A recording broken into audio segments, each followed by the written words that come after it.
one thing that we did learn when we were diving into the multifamily business. You need a team. You need good people all throughout the country and that have that same vision.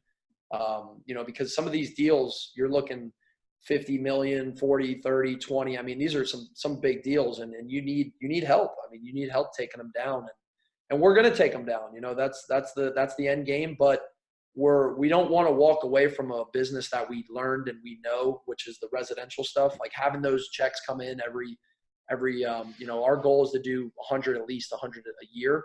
Last year, I think we did 25 deals. This year we're on board, I think, to do close to like 40. So we're ramping up, but the systems, it helps. It really helps to free up time.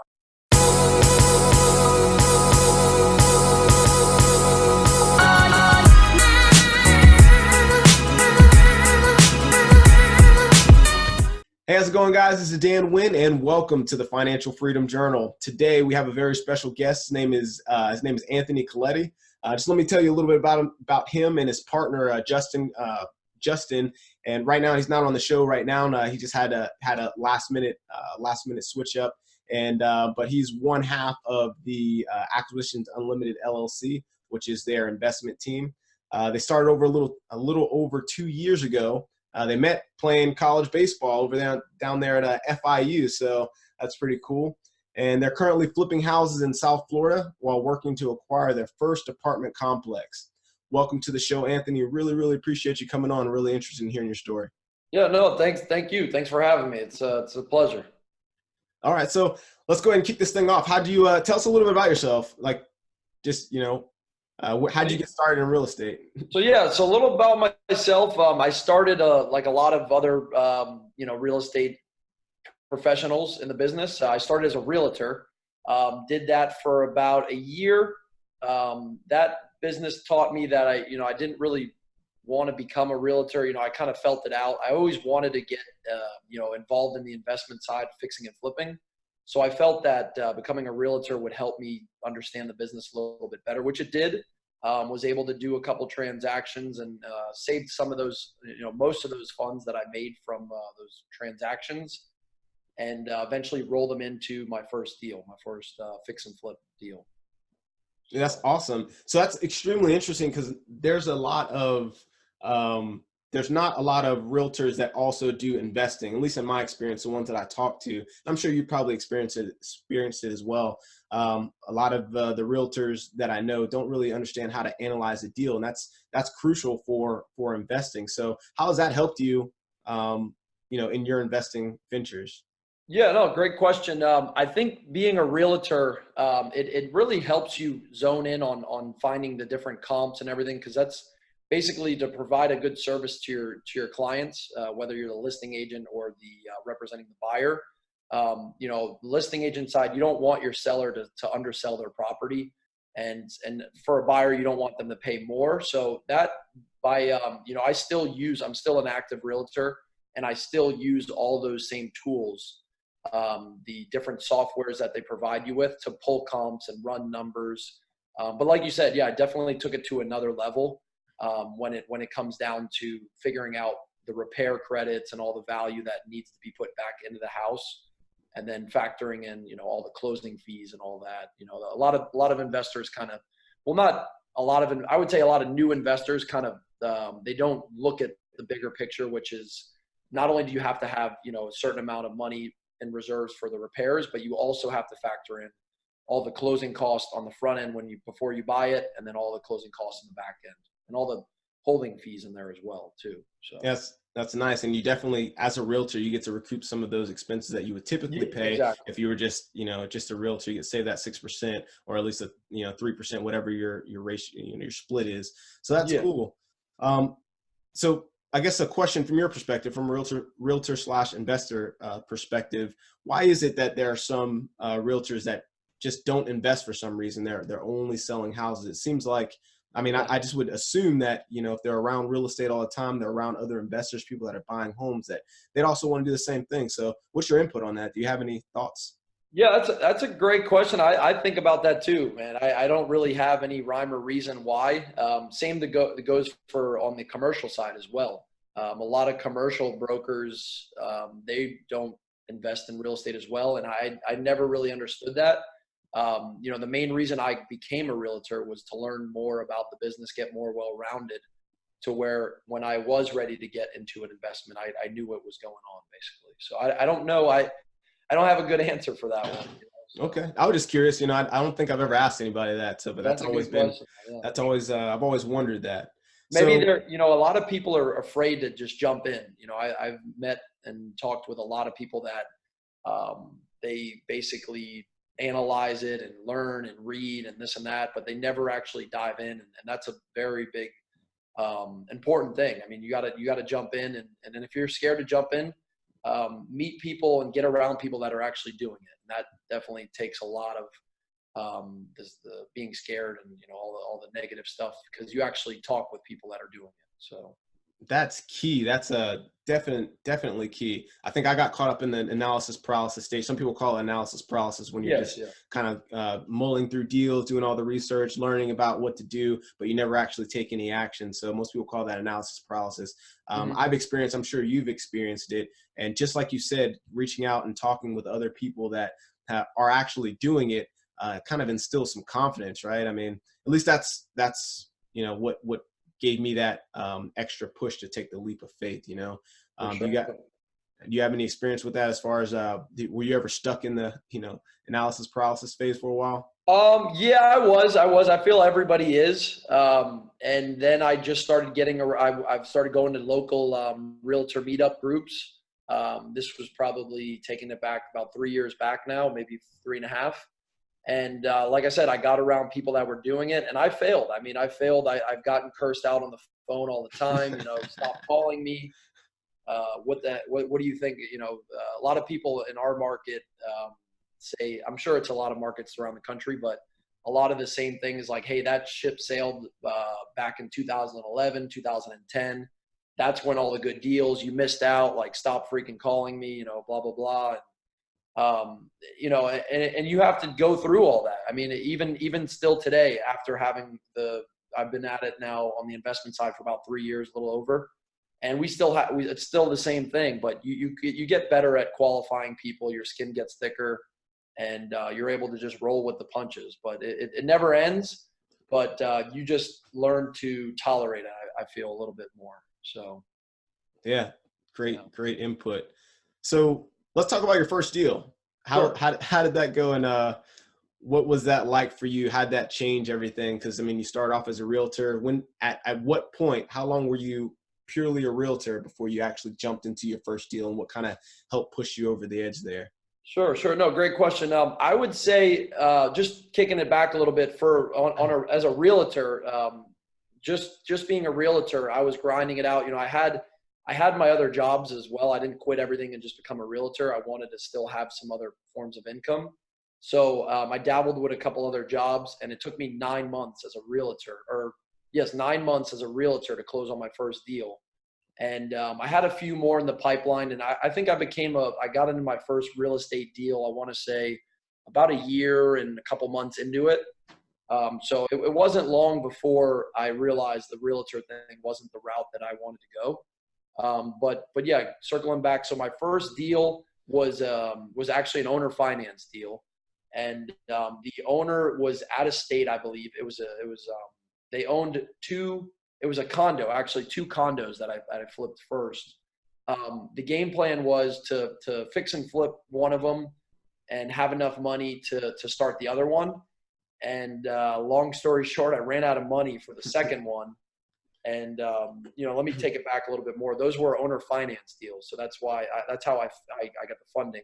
Let's just dissect that just a little bit for those who are unfamiliar with owner financing. Can you walk us through that, what that looks like?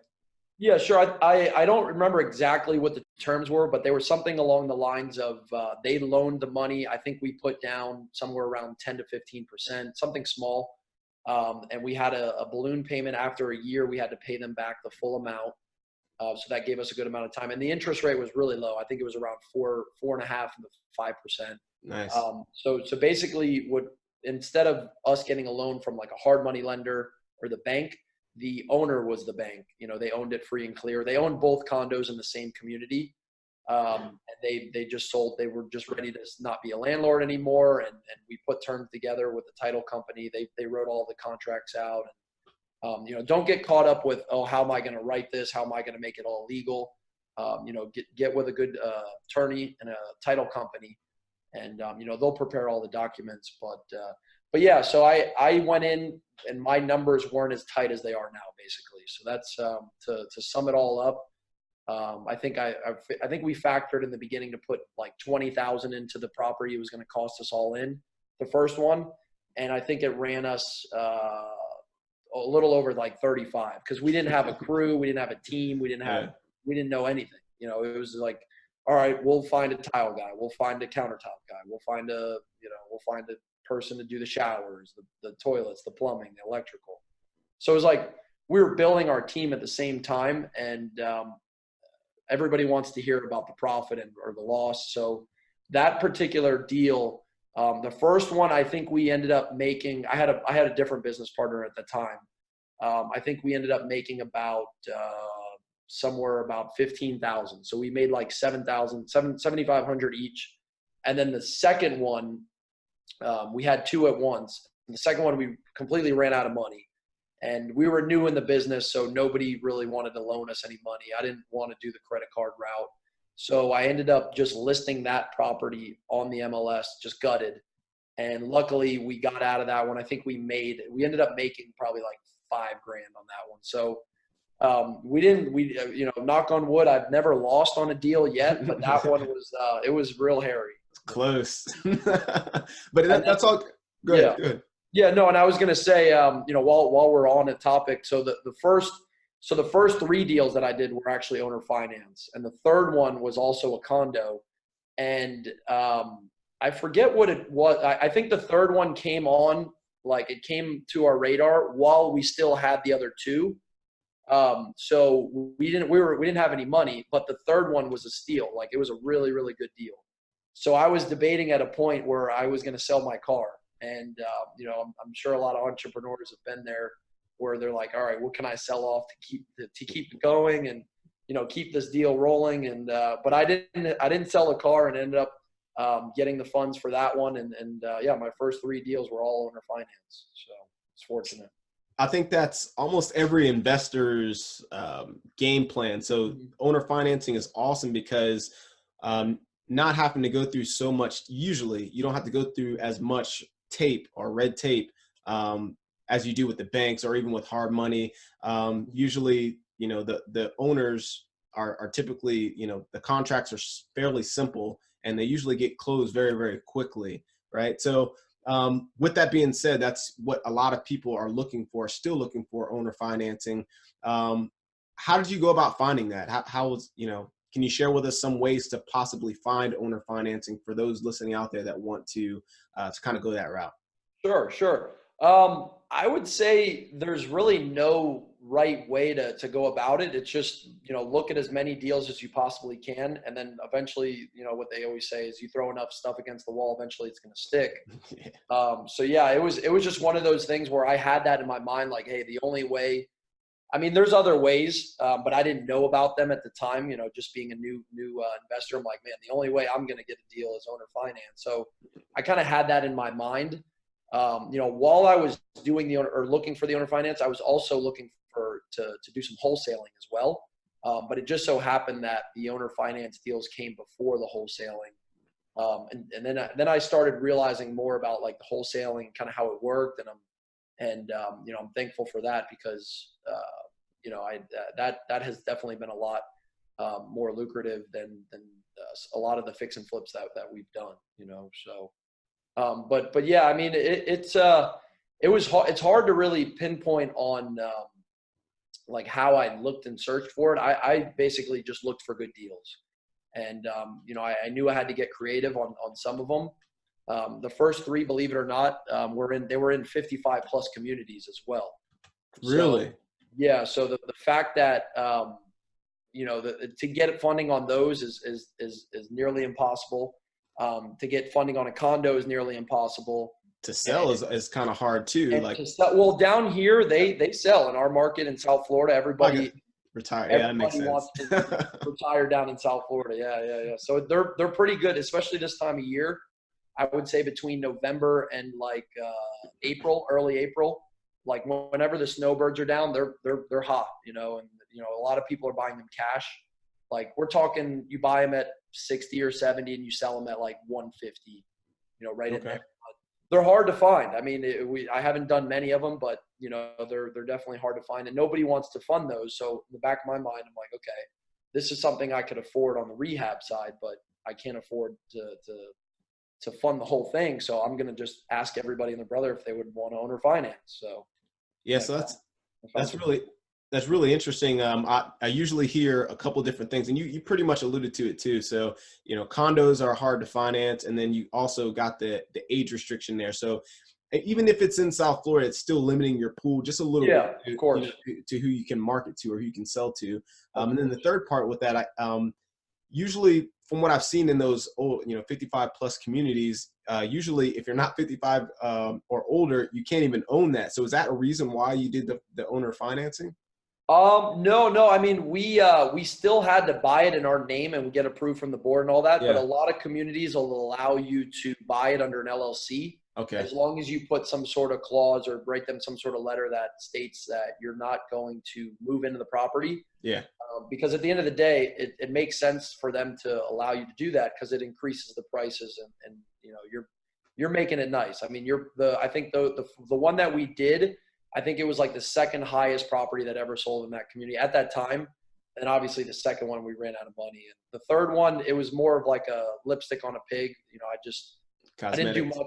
I painted the cabinets, took the wallpaper down and just put it back on the market. It wasn't a full blown, because I learned from the first one, like, hey, sometimes you don't have to put granite countertops and new floors and baseboards and doors and this and that. Like you can get away with sometimes just doing a little something and putting it back, cleaning it up.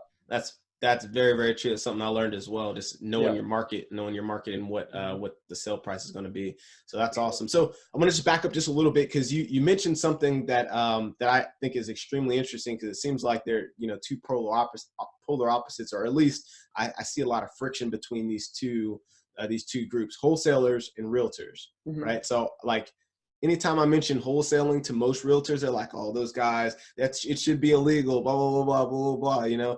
And wholesalers, I think they add a lot of value to investors and just the real estate community in general. But for some reason, it seems like there's a lot of tension between realtors and wholesalers. So with you being both, how does that work, and what does that what does that look like for you? Yeah, that's a good question. I would say it's kind of hard to answer that, but I'm more of like the investor like side of it. You know what I mean? So I don't really, yes, I'm a realtor, but I really play the hat of being an investor more so. I kind of have my license now, as I mentioned earlier, just to pull comps and see what the active competition is on the MLS to compare it to like we talked about the different finishes that you're going to put into that particular property. And to like relist some of our properties sometimes to save on the back end of the commission. But yeah, I mean, I don't really do, I'm not really too much involved as a realtor. Anything that I get, friends and family, I have other realtors that I refer the business out to. But yeah, I mean, wholesalers definitely provide value. They find the deal, they help negotiate the deal. They basically a lot of times now what we do, a lot of things that take up a lot of our time is negotiating liens and closing permits and just basically cleaning things up, and that's basically what you get as a wholesaler. That's what you're paid for.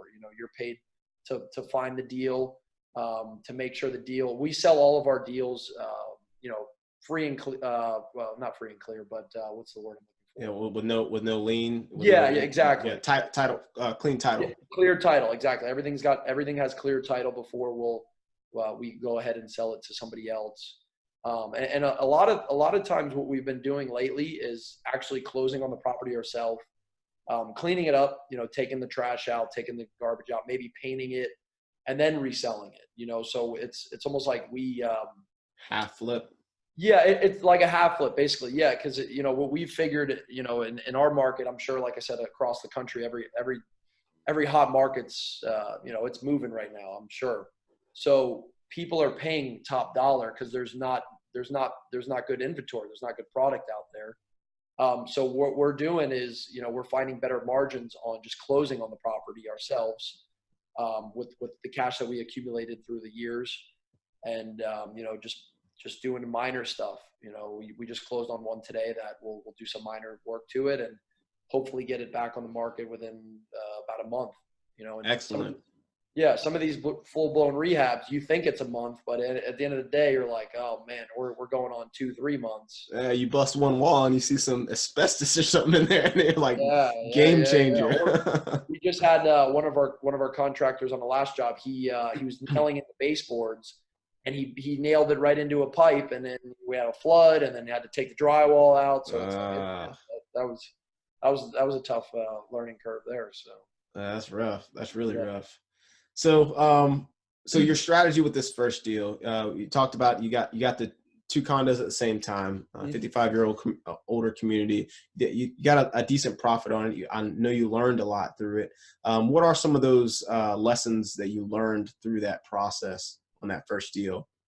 Yeah, sure. I learned a lot. I learned first and foremost, always factor in at least 5 to 10,000 on over the top of what you think it's going to cost you. Always have at least the 5 to 10,000 buffer on your rehab estimate in the beginning. So say you have an estimate of 40,000 that it's going to cost you. Just in the back of your mind, say, okay, stress tested at 50. God forbid it costs you 50, because a lot of our deals, stuff comes up. Stuff comes up, and you may have to hold it longer, which runs you with more.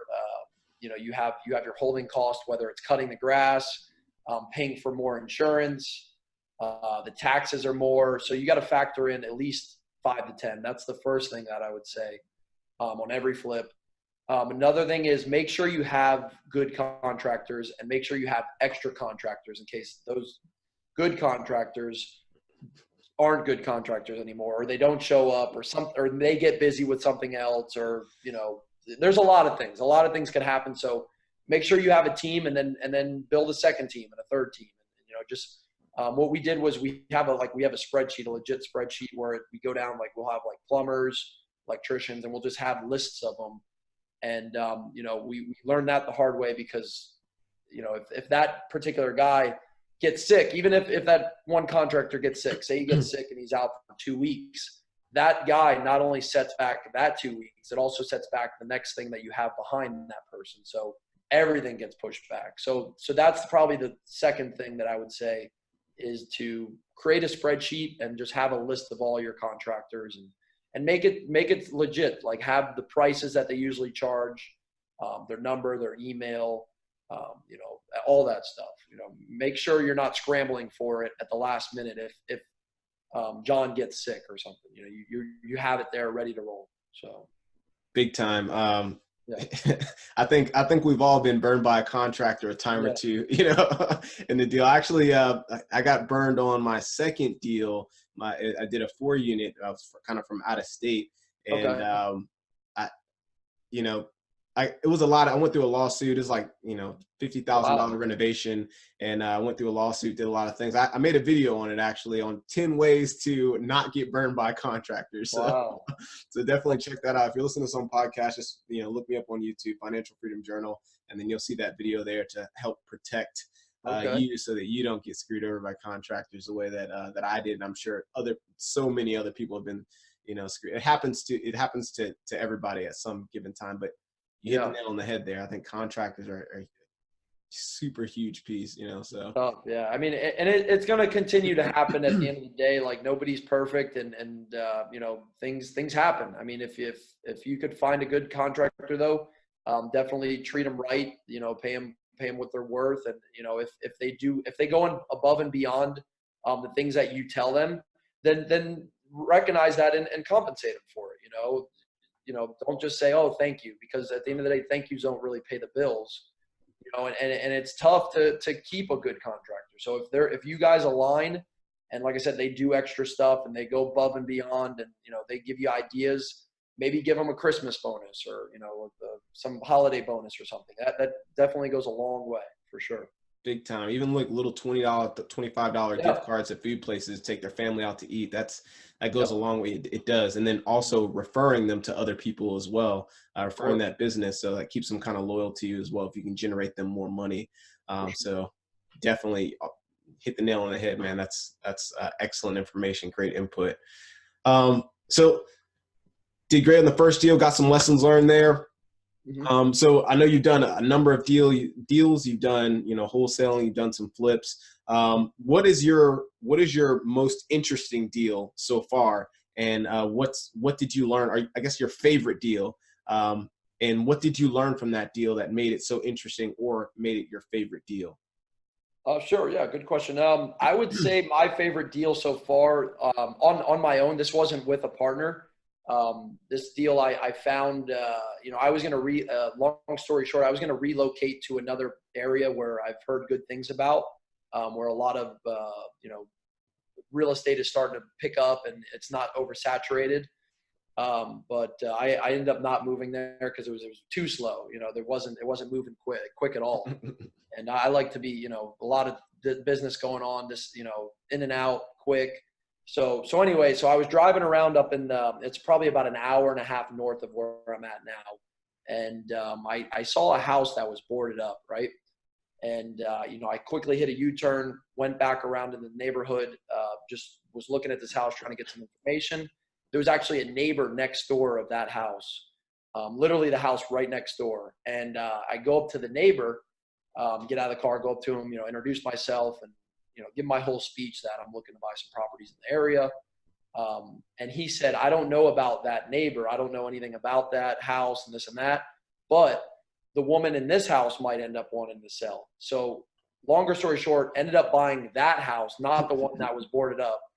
And it was the best deal that I've ever done. You know, was fortunate enough to have some funds that I allocated with the first 3 flips. And then, you know, obviously the realtor money that I said I made the commissions on that. So I bought that property myself and, you know, funded it myself and put all the money in. I almost ran out of money and had to sell my car again on that one. But I ended up pulling through it. And yeah, it was the thing I learned that, I mean, I learned a lot on that deal. One of them was to put insurance on a property, especially down here in Florida with the hurricanes. I forget what hurricane came through. It was probably, that deal was probably about 2.5 years ago, maybe 3. But at the time there was a hurricane, literally, you know, I'm sure you've watched it before, but they have that cone prediction, and it was literally going right over the house that I had literally all my money sunk into that. Like I had to borrow some money from some friends and family just to keep that thing going. And I had no insurance on it. So looking back, I would have probably put, you know, there's like short-term insurance that you could put on these flips, and it's not expensive. Yeah. It's like maybe $1,500 or $1,000 for 6 months. So that was the biggest thing I learned on that one. But yeah, it was a good deal. Just putting that one together, that's a whole nother podcast on how I negotiated that one and how I put that deal together. But yeah, that was a heck of a deal. Give us the highlights of it then. Just give us a little snippet of it. How you put it together? How do you structure it? Yeah. So I don't want to throw out any numbers in case, you know, anybody ever watches it, but long story short, there was a thing called a life tenant that was living in the property. So the life tenant, the way it works is a life tenant basically could live in the property for the rest of their life as long as they keep the grass, the upkeep. I think they have to pay the taxes and, you know, the water bill, the electric bill, all that, but they could live in it. Like the thing about it, they can live in it rent free, I guess. And then once they pass, then don't quote me on it, I think the beneficiaries end up getting the property, right? But the woman, the life tenant that was living in the property at the time, the way I kind of worded it to the beneficiaries was, hey, this woman might outlive you guys, which they were older than she was. and there's a good chance that you're not going to get anything. You know what I mean? Which there probably, there was a really good chance. So I basically negotiated with the beneficiaries and the life tenant at the same time, and was able to come up with an agreement of what they wanted for the property.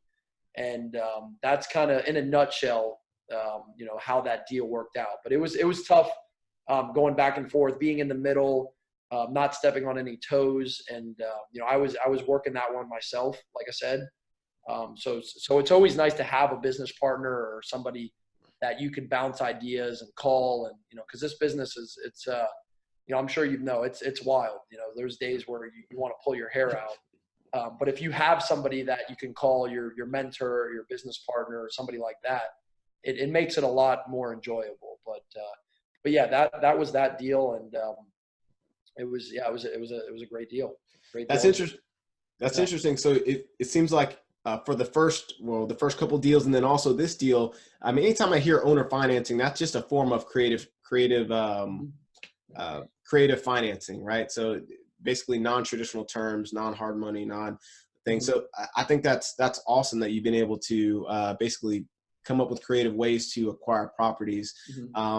Even though this one, it seems like you put a lot of capital into yourself, but it's still you're able to acquire it, and you're able to structure the deal to where it worked for you. And that's really good. So I think I think there's a lot of people out there that only know one way to buy real estate, right? That they don't know that there's an infinite number of ways to acquire assets, right? They just know that one structured way. Hey, I got to go to a bank. I need to have 30% down. Some of them don't even know about like FHA or for my military friends out there, like VA loan, got to put 25, 30% down, and then, go to the bank. They have some VA loans. I don't think you have to put anything down, right? Yeah. VA, like that's exactly what I've used it before as well. So, I mean, you can use a VA loan, you can buy a 4-unit home. So with nothing down. So it's kind of, it's really wild. Right.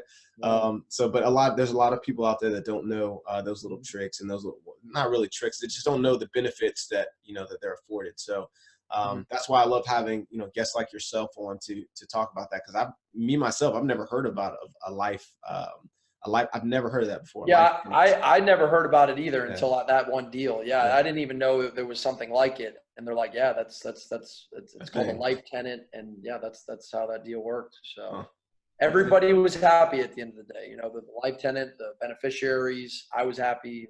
It was a win-win-win for everybody. That's good. That's excellent. Yeah. Okay, so just kind of, I guess, wrapping up just a little bit. If you had to give some advice to someone who's trying to kind of get to where you're at, who wants to wholesale, who wants to flip homes. Actually, I'm sorry. I'm going to backtrack one more time. I meant to ask you one other question before I got into that. Where are you at now? Or I know where you're at now, but what are you working towards? I know you said you wanted to buy some apartment complexes, but where are you at in the process, and what are you looking to do? Sure. Yeah. Great question. So right now, Justin and myself, our main focus day in and day out is to scale up our fix and flip, wholesale business. Scaling up, meaning that we're undergoing building a system. We were kind of we weren't dabbling. We were still doing it full time, but we didn't really have a business. We didn't have any training formula for new hires. We didn't have really any scripts. We didn't have the basic structure of having a successful business. So let me rewind it a little bit. So about 7 or 8 months ago, Justin and I, since we started, we wanted to get into multifamily, buying large apartment complexes all throughout the country. So we kind of put the cart before the horse, and we started, or the horse before the cart. It's been a long day. I got you. Yeah. But anyway, so we were diving into the multifamily stuff. At the same time, we were also doing fix and flips and trying to acquire new residential properties. So we kind of put the multi stuff on pause right now. We did, however, invest passively in a deal. We invested in a deal in Phoenix. It was a 236 unit deal out there. So Justin and I we have a small ownership of that. And then we're also investing in a deal in San Antonio, Texas. I think that one's like a 320 something unit deal. But also on the passive side, we're trying to offset some of our taxes with these short-term capital gains on the residential stuff. But yeah, so our main thing we're doing right now is we're building out systems for our residential fix and flip business to where we could free up a lot of our time and then dive more into the multi stuff instead of kind of just dabble with it. And, our main goal is to kind of take our same philosophy and our same drive and hunger that we do for hunting real residential stuff and roll that right into multis. So it's a different game, but it's still the same drive and still the same passion and the same follow-up. Everything's the same in that perspective, but you just have to change up the scripts. So in a nutshell, to sum it up, we're building out the systems right now to where, we're bringing on new people. We've hired in the last 4 or 5 months. I think we brought on 3 new people. We have some great virtual assistants that we're bringing on as well. So we're trying to free up some of our time to where we can start hunting for these larger deals across the country. And we're using a lot of the proceeds from the fix and flip wholesale business and rolling that right into the apartment complexes. Yeah, man. And that's huge. The moment you realize that, hey, systems is really what makes you money. It kind of sucks. Yeah, it kind of sucks making the system.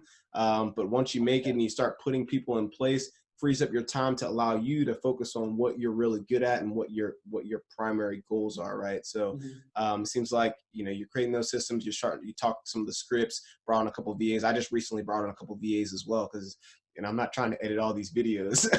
Yeah, no, VAs are great. It's great. They're great, man. They're awesome.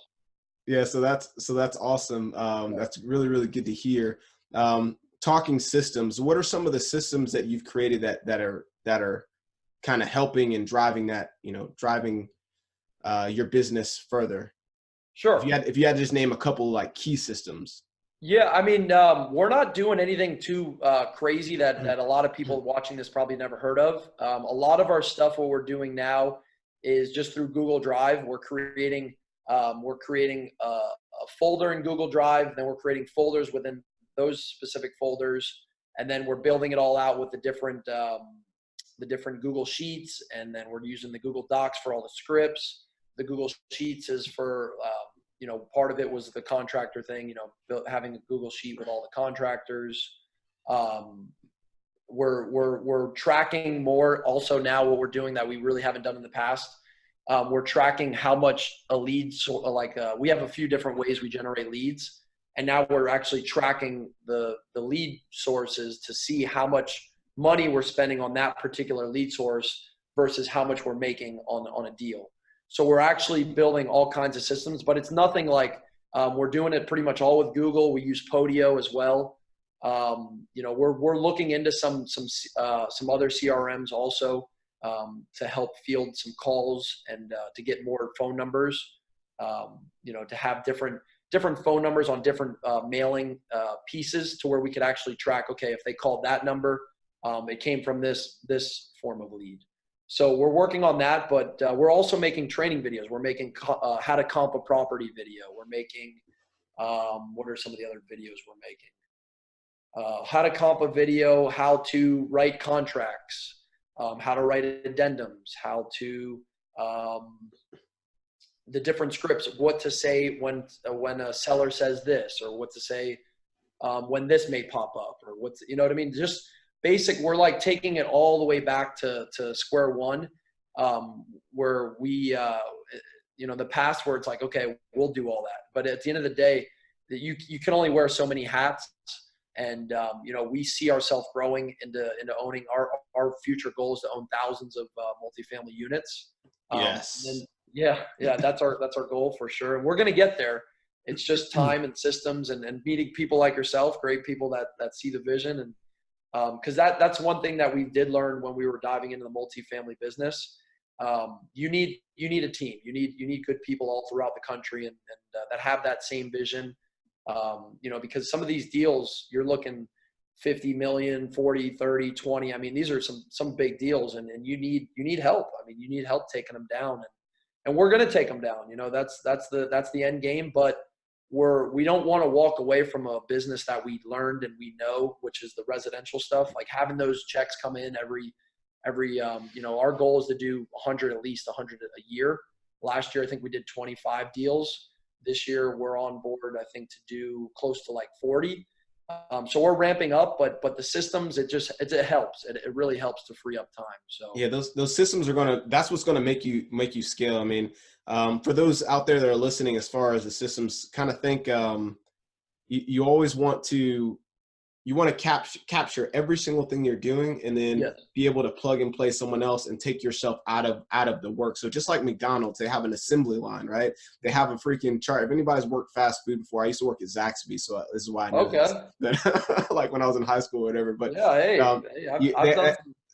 Yeah, you know the deal. So they have a little template toilets, there. Man. I clean toilets. Yeah, man. So they have a little template there that shows you exactly how to make a specific sandwich. This is how you do this. This is how you do this. This is how you do this. So all you have to do is plug one person in, and they can do exactly that. And they get used to that system that you've already created. And it's so easy. You can take yourself out of it, and now you're putting your time and effort towards syndication. I had to do the same exact thing, show people how to edit the videos and how to, how I want people to take calls and how I want to, reach out to other people. So, yeah, that's awesome. That's really, really awesome. I really looking forward to seeing you and the team build to that, build to those thousands of units. Hopefully, I'm right there with you, man. I'm right there with you, brother. So let's take them down. Yeah. So now I'm going into the kind of transitioning over to kind of capping it off here. But if you had to give some advice to someone who's trying to, like I said, get to where you're at, they want to wholesale, they want to flip, and they want to eventually buy apartment complexes. What is that one piece of advice that you would give? Sure. Yeah, that's definitely a great question. I would say, I get that question often with a lot of new people trying to get in the business. And the way I always steer them, I just say, hey, get around people that are doing it. Go to your local. You could go on Google right now and say you live in Hollywood, Florida. You could put, I would put the county that you live in is probably better off. So it's in Broward County. So put Broward County local real estate investor meetup, and just go to those. Call the people on the thing and say, hey, what's these meetups like? What can you expect? Or just show up. And maybe your first time you kind of just sit back and you kind of just listen.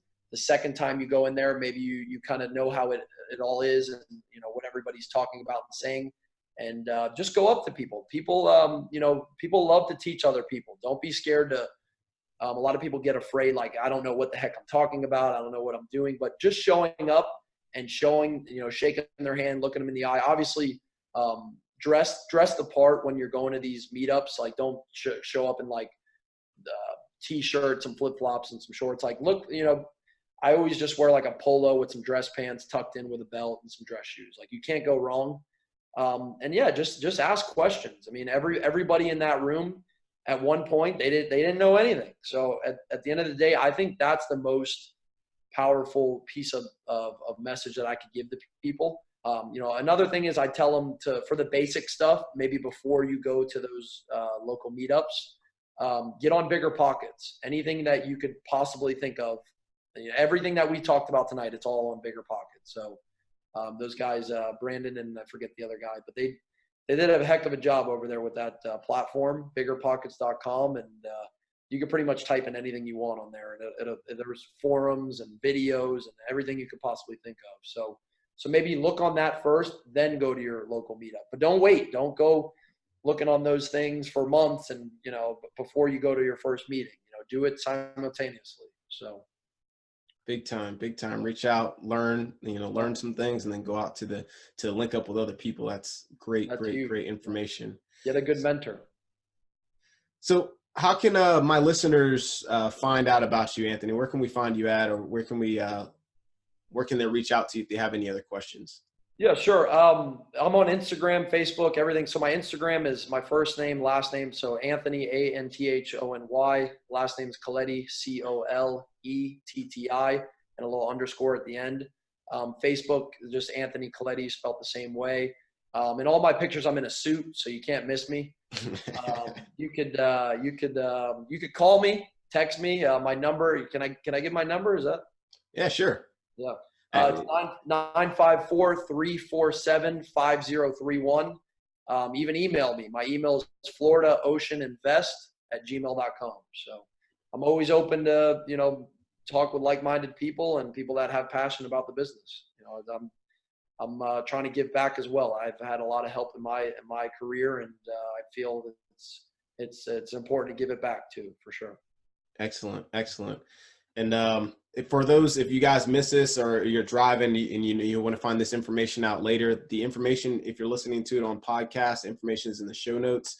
If you're watching on the video, you'll see the information right below, his contact information there right below, so you can reach out to Anthony and his team, and you can ask any questions you want to.